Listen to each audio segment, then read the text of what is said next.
Let's talk about the economy for a while. We have inflation soaring to its fastest in 5 years in July, coming in at 5.7%. An economist believes the rise in consumer prices may still accelerate in the coming months. Shaila Francisco has more. Inflation once again soared to another 5-year high when it hit 5.7% in July. This is the 7th straight month that inflation has picked up and the 5th consecutive month that it has breached the government's target of 2 to 4%.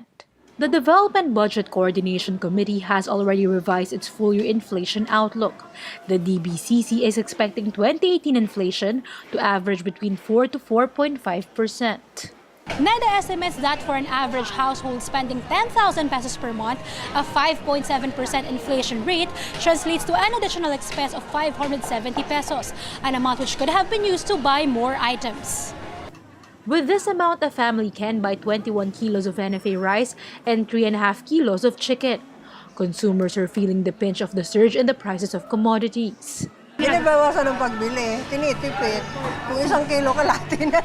Gaano kadalas kayo bumisita sa palengke? Di mga twice a week. Ngayon ho? Isang linggo na lang, isang beses. The PSA said the uptrend was mainly due to food and non-alcoholic beverages, which registered a 7.1% spike.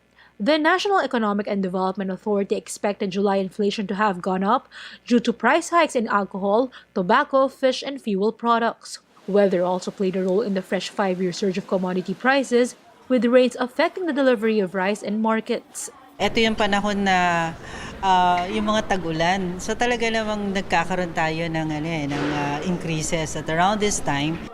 With no reprieve in sight, an economist sees inflation accelerating as fast as 6% in the coming months. Looking at the 5.7, we haven't seen actually the high yet. So sir, possible na pwede umakit pa ng 6? Pwede pa with the momentum. Yung pang mga humihirit mga iba't ibang sector, no? So I understand that even sa fair, di ba, mayroon pa hindi pa hindi pa, I don't know if it's finalized already. So yun yung mga second round effects. So kung meron pa yung mga ganun, tapos minsan hindi pa rin matansya yung oil. The economic managers say that addressing supply constraints will help curb inflation.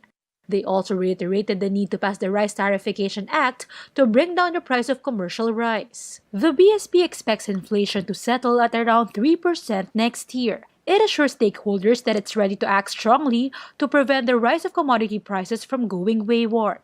Analysts expect the Bangko Sentral to pull the trigger on Thursday, raising key rates by as much as 50 basis points. For now, Asuncion says the government must work on short-term goals such as importation and clamping down on cartels. That would actually address it for the meantime.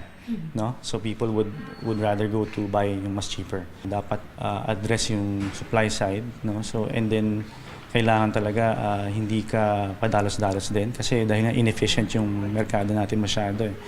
NEDA meanwhile advises the public that healthier lifestyle choices can help them cope with rising prices. Ang pinakamataas kasi na naging talagang pag-akyat noon is really yung sin taxes, yung sin products. So yung alcohol, tobacco, at saka yung sugar sweetened beverages.